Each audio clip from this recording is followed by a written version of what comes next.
जय श्री कृष्णा। राधे राधे। आज अपने सुनेंगे भगवान भोले शंकर के अवतार हनुमान जी बाबा की कथा। आज फाल्गुन माह का पहला मंगलवार है और मंगलवार का दिन हनुमान जी को समर्पित है। और हनुमान जी बाबा भगवान भोले शंकर के ही अवतार हैं। तो भगवान भोलेनाथ की कृपा पाने के लिए इस कथा को श्रद्धा पूर्वक पूरा सुनना। और कथा शुरू करने से पहले कमेंट बॉक्स में जय हो भोले शंकर की, जय हो हनुमान जी बाबा की अवश्य लिखना। एक बार नैमिषारण्य तीर्थ में 80,000 मुनि एकत्रित होकर पुराणों के ज्ञाता श्री सूत जी से पूछने लगे, हे महामुने, आपने हमें अनेक पुराणों की कथाएं सुनाई है। अब कृपया करके आप हमें ऐसा व्रत और कथा बताएं जिसके करने से संतान की प्राप्ति हो, मनुष्यों को रोग, शोक, अग्नि, सर्व दुख आदि का कोई भय न रहे। क्योंकि इस कलयुग में सभी जीवों की आयु बहुत ही कम होती है, फिर भी उन्हें नाना प्रकार के रोग, चिंता, कष्ट लगे रहते हैं। तो छोटी सी आयु में वो सुखी किस प्रकार रहेंगे? अगर सुखी ना रहें तो श्री हरि के चरणों में अपना ध्यान कैसे लगा सकेंगे? तो श्री सूत जी बोले कि हे मुनियों, आपने लोक कल्याण के लिए बहुत ही उत्तम बात पूछी है। एक बार युधिष्ठिर ने भगवान श्री कृष्ण से लोक कल्याण के लिए यही सवाल किया था। तो भगवान श्री कृष्ण और युधिष्ठिर का संवाद तुम्हारे सामने कहता हूँ, तुम ध्यान पूर्वक सुनना। एक समय की बात है कि पांडवों की सभा में श्री कृष्ण जी बैठे हुए थे। तब युधिष्ठिर ने भगवान श्री कृष्ण से सवाल किया कि हे प्रभु, नंद नंदन गोविंद, आपने मेरे लिए अनेकों कथाएं सुनाई है। आज आप कृपया करके ऐसा व्रत या कथा सुनाएं जिसके करने से मनुष्य को रोग, चिंता का भय समाप्त हो जाए और उसे पुत्र प्राप्ति हो। हे प्रभु, बिना पुत्र के जीवन व्यर्थ है। पुत्र के बिना मनुष्य नरकगामी होता है। पुत्र के बिना मनुष्य पितर ऋण से छुटकारा नहीं पा सकता और ना ही उसका पुनग नामक नरक से उद्धार हो सकता है। अतः पुत्रदायक व्रत बतलाएं। श्री कृष्ण भगवान बोले कि हे राजन, मैं आपको एक प्राचीन इतिहास की कथा सुनाता हूँ, आप उसे ध्यान पूर्वक सुनना। कुंडलपुर नामक एक नगर था, उसमें नंदा नामक एक ब्राह्मण रहता था। भगवान की कृपा से उसके पास सब कुछ था, फिर भी वह बहुत दुखी रहता था। इसका कारण यह था कि ब्राह्मण के कोई संतान नहीं थी। ब्राह्मण की पत्नी का नाम सुनंदा था। वह पतिव्रता नारी थी और साथ ही हनुमान जी की परम भक्त थी। भक्ति पूर्वक श्री हनुमान जी की आराधना किया करती थी। वह मंगलवार के दिन व्रत रखती, हनुमान जी की पूजा पाठ करती, व्रत कथा सुनती, बड़े श्रद्धा भाव से मन में पूरे दिन हनुमान जी का ही स्मरण करती रहती। शाम के समय भोजन बनाकर हनुमान जी को चूरमे का भोग लगाने के बाद में स्वयं भोजन करती थी। एक दिन की बात है, ब्राह्मणी का मंगलवार का व्रत था, तो घर में कार्य अधिक होने की वजह से वह हनुमान जी को भोग नहीं लगा सकी। तो उसे बहुत ही दुख हुआ। तो उसने खुद भी कुछ नहीं खाया और अपने मन में प्रण किया कि अब तो मैं अगले मंगलवार को ही हनुमान जी को चूरमे का भोग लगाकर अन्न जल ग्रहण करूंगी। तो वह अपने संकल्प के अनुसार रोजाना घर का कार्य करती, प्रतिदिन भोजन बनाती, श्रद्धा पूर्वक पति की सेवा करती, भोजन करवाती, परंतु स्वयं भोजन नहीं करती और मन ही मन हनुमान जी की आराधना करती रहती। इस तरह 6 दिन बीत गई और ब्राह्मणी अपने निश्चय के अनुसार भूखी, प्यासी और निराहार रही। जैसे ही 7वें दिन मंगलवार आया तो ब्राह्मणी सुनंदा प्रातःकाल बेहोश होकर जमीन पर गिर पड़ी। तो ब्राह्मणी के इस पूर्ण श्रद्धा भाव से हनुमान जी बहुत ही प्रसन्न हुए और दर्शन देकर बोले कि सुनंदा, मैं तेरी भक्ति से बहुत ही प्रसन्न हूँ, तू उठ और वरदान मांग। तो सुनंदा अपने सामने अपने आराध्य देव हनुमान जी को देखकर बहुत ही प्रसन्न हुई और आनंद की अधिकता से विहल होकर हनुमान जी के चरणों में गिरकर बोली कि हे प्रभु, मेरे कोई संतान नहीं है, कृपया करके मुझे संतान प्राप्ति का आशीर्वाद दे। मुझे और कोई चीज की कमी नहीं है। तो हनुमान जी बोले कि जा बेटी, तेरी इच्छा पूर्ण होगी। तेरे एक कन्या जन्म लेगी, उसके अष्टांग प्रतिदिन सोना दिया करेंगे। तो इस प्रकार कहकर हनुमान जी अंतर्ध्यान हो गई और ब्राह्मणी बहुत ही खुश हुई। उसने बड़ी खुशी से ये समाचार अपने पति को सुनाया। तो ब्राह्मण देव ने जैसे ही सुना कि कन्या का वरदान मिला है तो उसका मन कुछ दुखी हो गया, परंतु जब उसने सोना मिलने की बात सुनी तो वह बहुत ही प्रसन्न हुआ और विचार किया कि ऐसी कन्या के साथ तो मेरी गरीबी भी समाप्त हो जाएगी। तो हनुमान जी की कृपा से कुछ समय बीतने पर ब्राह्मणी गर्भवती हुई और 10वें महीने बहुत ही सुंदर पुत्री को जन्म दिया।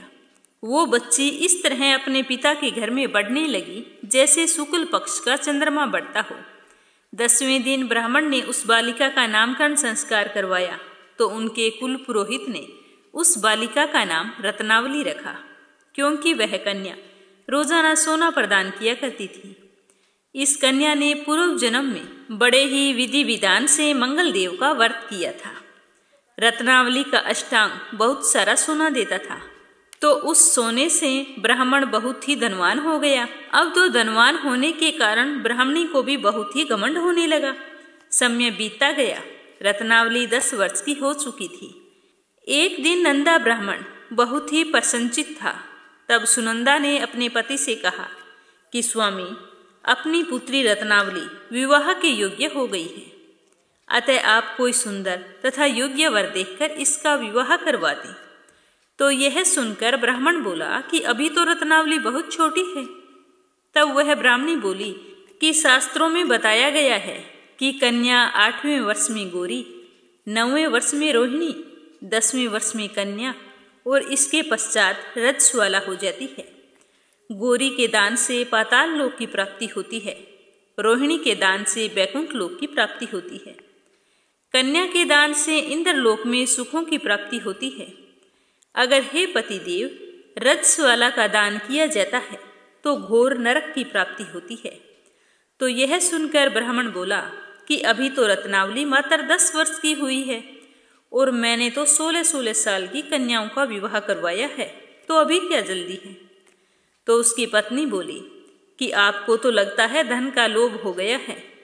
शास्त्रों में कहा गया है कि माता पिता और बड़ा भाई रजस्वाला कन्या को देखते हैं तो अवश्य नरकगामी होते हैं। तो ब्राह्मणी की बात सुनकर ब्राह्मण कहने लगा कि चलो ठीक है, मैं कल ही अपने दूत को योग्य वर की तलाश में भेजूंगा। दूसरे दिन ब्राह्मण ने अपने दूत को बुलाया और आज्ञा दी कि जैसी सुंदर मेरी बेटी है वैसा ही सुंदर उसके लिए वर तलाश करके लाओ। तो दूत अपने स्वामी की आज्ञा पाकर लड़का देखने के लिए निकल पड़ा। ढूंढते ढूंढते वह पंपई नगर में जा पहुंचा। वहां पहुंचकर उसने एक सुंदर लड़के को देखा तो उसने उसका नाम और उसकी गोत्र पूछी। तो वह लड़का ब्राह्मण परिवार से था, बहुत ही गुणवान था। उसका नाम था सोमेश्वर। तो दूत ने इस सुंदर व गुणवान ब्राह्मण के पुत्र के बारे में जानकर अपने स्वामी को आकर पूरा विवरण दिया। तो ब्राह्मण यह सुनकर बहुत ही खुश हुआ। उसे सोमेश्वर अपने जवाई के रूप में पसंद आ गया और फिर उसने शुभ मुहूर्त निकलवाकर अपनी बेटी का विवाह तय कर दिया। परंतु ब्राह्मण के मन में तो लोभ समाया था। उसने सोचा कि अपनी बेटी का विवाह तो कर दूंगा, पर विवाह के बाद रत्नावली तो अपने घर चली जाएगी और मुझे इसे जो सोना मिलता था वो मुझे नहीं मिलेगा। मेरे पास जो कुछ धन है वो तो इसके विवाह में खर्च हो जाएगा और जो कुछ बचेगा वो थोड़े ही दिनों में समाप्त हो जाएगा। तो मैंने तो इसका विवाह तय करके बहुत बड़ी भूल कर दी है। अब मुझे कोई ऐसा उपाय करना होगा कि रत्नावली मेरे घर पर ही रहे और ना ससुराल जाए और शादी भी हो जाए। तो लोभ रूपी राक्षस ब्राह्मण के दिमाग पर छाता ही जा रहा था। वह रात पर अपनी चारपाई पर करवट बदलता रहा। सोचते सोचते उसने एक बहुत ही क्रूर निर्णय ले लिया। उसने विचार किया कि जब रत्नावली को लेकर उसका पति सोमेश्वर अपने घर के लिए जाएगा तो मैं मार्ग में छिपकर बैठ जाऊंगा और सोमेश्वर का वध कर दूंगा और अपनी लड़की को अपने घर ले आऊंगा और कह दूंगा कि बेटा होने को कौन टाल सकता है। तो इस तरह रत्नावली का विवाह भी हो जाएगा और वो ससुराल भी नहीं जाएगी और समाज में मुझे कोई दोष भी नहीं देगा कि मैंने अपनी बेटी का विवाह नहीं किया। बस ब्राह्मण ने तो ये पक्का निश्चय कर लिया। कुछ दिन बाद शादी का दिन आ गया। सोमेश्वर बारात लेकर आया। अच्छी तरह से ब्राह्मण और ब्राह्मणी ने अपनी बेटी रत्नावली के उसके साथ फेरे कर दिए। पूरी विधि विधान से रत्नावली का कन्यादान कर दिया। लेकिन ब्राह्मण नंदा महालोभ के वशीभूत होकर अपनी ही मति खो बैठा था। उसे पाप पुण्य के बारे में कोई भी विचार ना रहा। उसने अपने भयानक और क्रूर निर्णय को अंजाम देने के लिए अपने दूत को मार्ग में भेज दिया और कहा कि जैसे ही मेरा जवाई वहां से गुजरे तो तुम उसका वध कर देना, ताकि रत्नावली से प्राप्त होने वाला सोना मुझे हमेशा मिलता रहे और मैं कभी भी गरीब ना होऊं। तो ब्राह्मण के दूत अपने स्वामी की आज्ञा का पालन करते हुए मार्ग में जाकर छुप कर बैठ गए। जैसे ही सोमेश्वर वहां से गुजरने लगा तो उसकी हत्या कर दी। अपने पति की हत्या हुई देखकर रत्नावली बुरी तरह से विलाप करने लगी। दूतों ने आकर ब्राह्मण को सारी बात बता दी। तो समाचार पाकर ब्राह्मण नंदा उसी मार्ग में जा पहुंचा और रो रही अपनी बेटी को कहने लगा कि बेटी, मार्ग में लुटेरों ने तेरे पति का वध कर दिया है। भगवान की इच्छा के आगे किसी का कोई वश नहीं चलता। अब तू मेरे घर पर चल, वहीं पर रहकर अपना शेष जीवन व्यतीत करना। अब तो जो भाग्य में लिखा है वही होगा। तो अपने पति की अकाल मृत्यु से रत्नावली बहुत ही दुखी हो चुकी थी और क्रुण रुंदन करते हुए अपने पिता से बोली कि हे पिताजी, इस संसार में जिस स्त्री का पति नहीं है उसका जीना व्यर्थ है। मैं अपने पति के साथ ही अपने शरीर को जलाकर समाप्त कर दूंगी और सती होकर अपने इस जन्म को और माता पिता के नाम को तथा सास ससुर के यश को सार्थक करूंगी। तो ब्राह्मण नंदा अपनी पुत्री रत्नावली के वचनों को सुनकर बहुत ही दुखी हुआ और विचार करने लगा कि मैंने तो व्यर्थ ही जवाई का वध करवाया और पाप अपने सर ले लिया। अब रत्नावली तो इसके पीछे अपने प्राण देने को तैयार है, तो मेरा तो दोनों तरफ से ही मरना हो गया। अब ना तो धन मिलेगा और ना ही जवाई वध के पाप से मुझे छुटकारा मिलेगा। यम की यातना भुगतनी पड़ेगी सो अलग। तो यह सोचकर वह ब्राह्मण बहुत ही दुखी होता जा रहा था। उधर सोमेश्वर की चिता बनाई गई। रत्नावली सती होने की इच्छा से अपने पति का सर अपनी गोद में रखकर चिता में बैठ गई। जैसे ही सोमेश्वर की चिता को अग्नि लगाई गई, वैसे ही वहां पर मंगलदेव प्रकट हो गए और बोले कि हे रत्नावली, मैं तेरी पति भक्ति से बहुत ही प्रसन्न हूँ, तू वरदान मांग। तो रत्नावली हाथ जोड़कर बोली कि हे मंगलदेव, मेरे पति को जीवन दान दे दो। तब मंगलदेव बोले कि रत्नावली, तेरा पति अजर अमर है, यह महाविद्वान भी होगा। इसके अतिरिक्त तेरी कोई और इच्छा हो तो मांग। तो रत्नावली बोली कि हे ग्रहों के स्वामी, यदि आप मुझ पर इतने ही प्रसन्न हैं तो मुझे यह वरदान दीजिए कि जो भी मनुष्य मंगलवार के दिन प्रातःकाल लाल पुष्प लाल चंदन से पूजा करके आपका स्मरण करे, उसको रोग व्याधि ना हो, स्वजनों से उसका कभी भी वियोग ना हो, सर्प अग्नि तथा स्त्रुओं का भय ना रहे। जो भी कोई स्त्री मंगलवार का व्रत करे वह कभी भी विधवा ना हो। तो मंगलदेव तथास्तु कहकर अंतर ध्यान हो गए और उसी समय मंगलदेव की कृपा से सोमेश्वर जिंदा हो गया।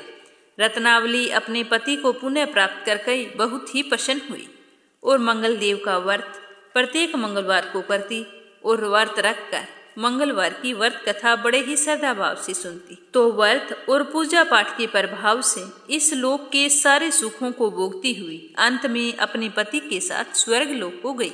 बोलो हनुमान जी बाबा की जय हो। अब अपने सुनते हैं हनुमान जी की दूसरी कहानी। एक समय की बात है कि एक गांव में एक ब्राह्मण दंपति रहा करते थे। उनके कोई संतान नहीं थी, जिसके कारण वे बहुत ही दुखी रहा करते थे। एक बार ब्राह्मण ने ब्राह्मणी से कहा कि मैं वन में जाकर हनुमान जी की पूजा करता हूँ, शायद हमें संतान की प्राप्ति हो जाए। तो उसी दिन वह ब्राह्मण वन में चला गया और वहां जाकर अपने पुत्र की कामना से हनुमान जी की पूजा करने लगा। उस ब्राह्मण की पत्नी भी घर पर पुत्र प्राप्ति के लिए मंगलवार के व्रत किया करती थी। वह मंगलवार के दिन व्रत के अंत में हनुमान जी को भोग लगाकर फिर स्वयं भोजन किया करती थी। यह उसका नियम था, वह अपने नियम से कभी नहीं चूकती थी। एक बार व्रत के दिन ब्राह्मणी भोजन नहीं बना पाई और ना ही हनुमान जी को भोग लगा सकी। तो उसने प्रण किया कि वह अगले मंगलवार को हनुमान जी को भोग लगाकर ही भोजन करेंगी।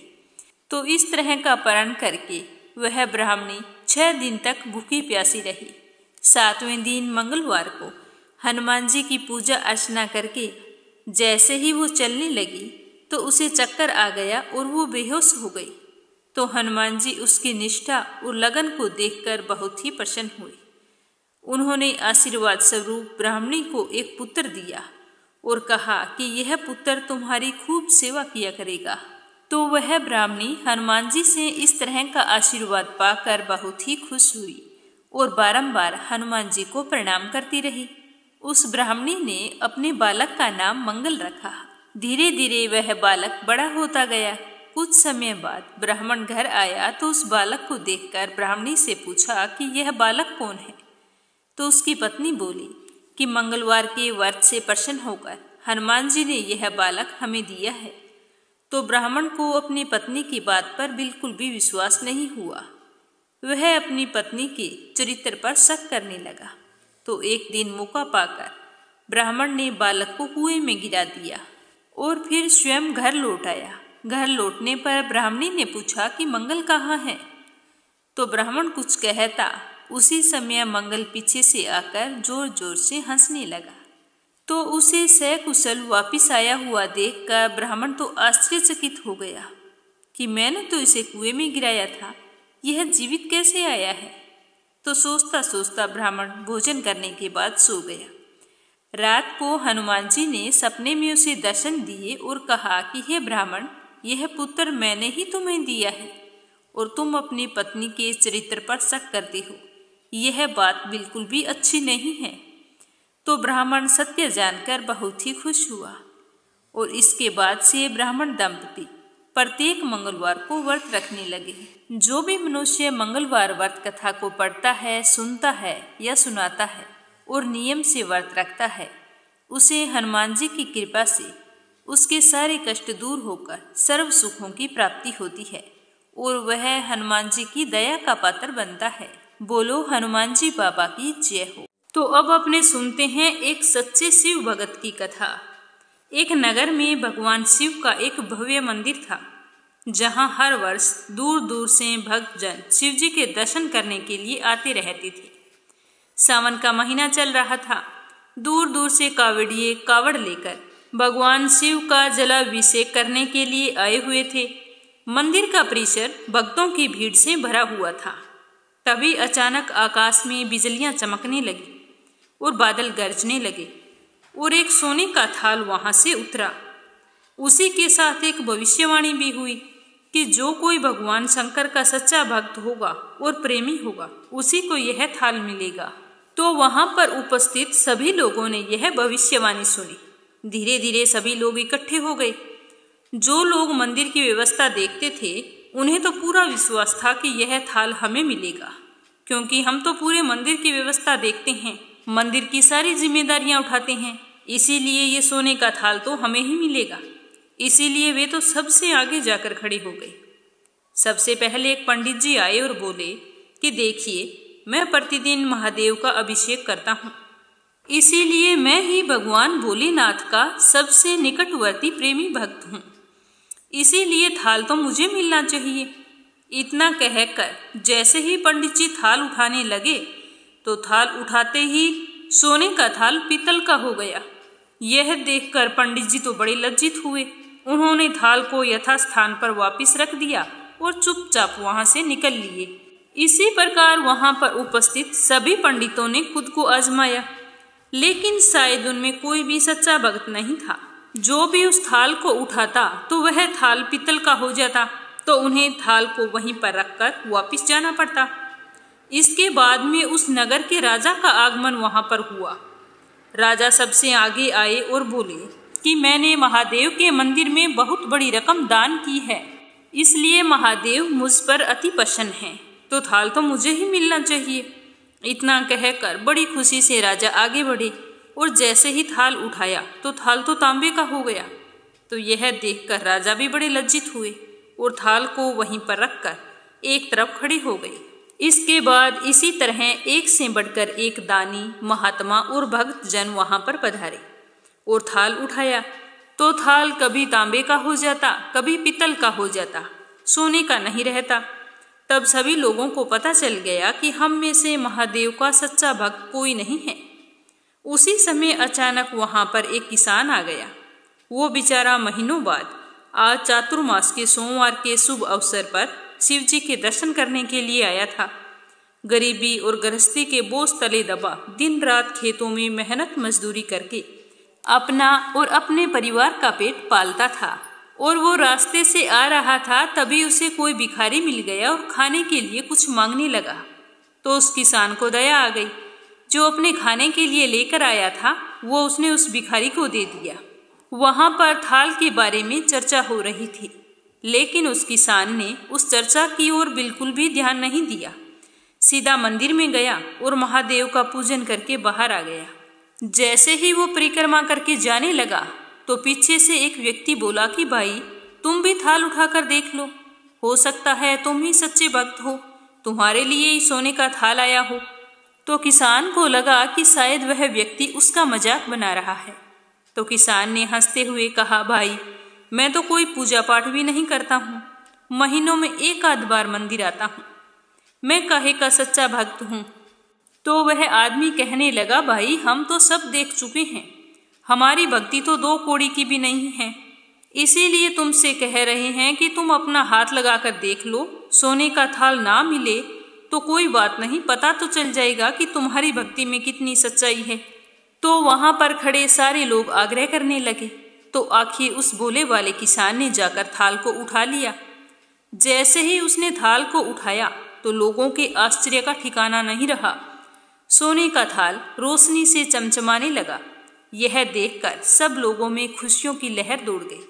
सभी लोग उसके जयकारे लगाने लगे और पूछने लगे कि भाई, तुम सच्चे भक्त हो तो अब हमें भी बता दो कि तुम भक्ति कैसे करते हो, जिससे महादेव तुमसे इतने प्रसन्न हैं। तो किसान कहने लगा कि भाई, मैं कोई भक्ति नहीं करता हूँ, मैं तो केवल दिन भर खेतों में काम करता हूँ और थोड़ा सा समय निकालकर जरूरतमंद लोगों की मदद करता हूँ। इसके अलावा मैं कोई विशेष कार्य या पूजा पाठ नहीं करता हूँ।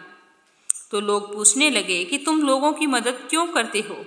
तो हंसते हुए किसान कहने लगा कि सुकून, दूसरों के चेहरे पर मुस्कान देखकर मुझे जो आनंद और खुशी होती है उसे मैं शब्दों में बयान नहीं कर सकता। शायद यही कारण है कि महादेव मुझसे आज इतने प्रसन्न हैं। इसीलिए हमेशा याद रखो कि सत्कर्म का आरंभ आनंद से होता है और अंत भी आनंददायक होता है। दुष्कर्म का आरंभ भी दुख से होता है और अंत भी दुखदायक होता है। आप सैकड़ों मील की यात्रा करके भी अगर दूसरों का दिल दुखाते हैं तो आपकी वह तपस्या, साधना और महादेव जी के दर्शन धूल के बराबर होते हैं। इसीलिए फल की चिंता ना करते हुए हमेशा अच्छे कर्म करने चाहिए। बोलो महादेव जी की जय हो। तो ये थी भगवान भोलेनाथ के अवतार हनुमान जी की कथा। सुनकर आपको कैसा लगा कमेंट बॉक्स में जरूर बताना। और कथा समाप्त होते ही हनुमान जी बाबा और भोले शंकर का जयकारा जरूर लगाना। अगर आपने मीरा भक्ति चैनल को सब्सक्राइब नहीं किया है तो जरूर करना। और इस चैनल पर प्रस्तुत होने वाली रोजाना की वीडियो को श्रद्धा भाव से सुनना और ज़्यादा से ज़्यादा शेयर करना। भगवान आपकी समस्त मनोकामनाएं पूर्ण करें। आप सभी हमेशा खुश रहें, सुखी रहें, संपन्न रहें। जय श्री कृष्णा। राधे राधे।